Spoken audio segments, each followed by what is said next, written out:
I was appointed as Goodwill Ambassador for UN Women 6 months ago.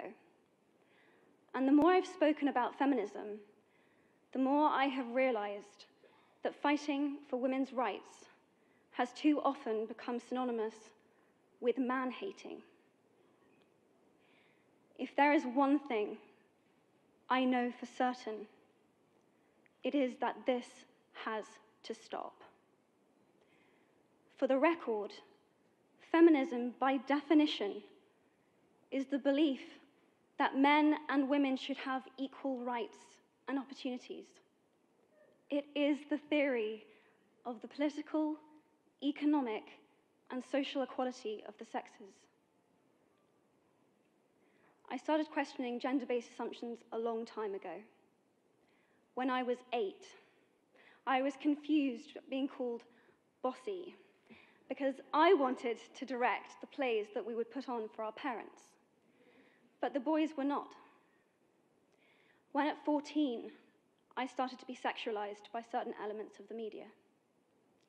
When at 15, my girlfriends started dropping out of their beloved sports teams because they didn't want to appear muscly. When at 18, my male friends were unable to express their feelings. I decided that I was a feminist, and this seemed uncomplicated to me.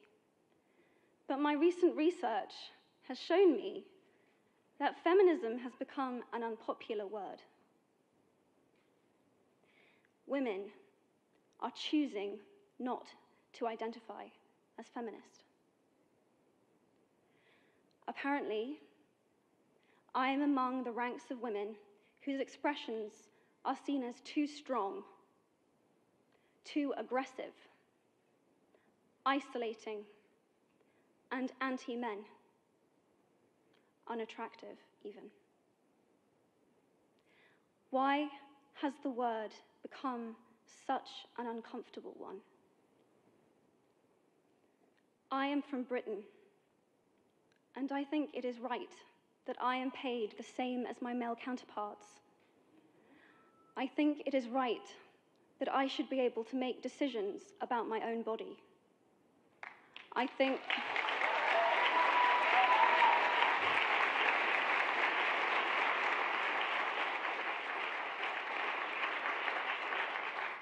it is right that women be involved on my behalf in the policies and the decisions that will affect my life.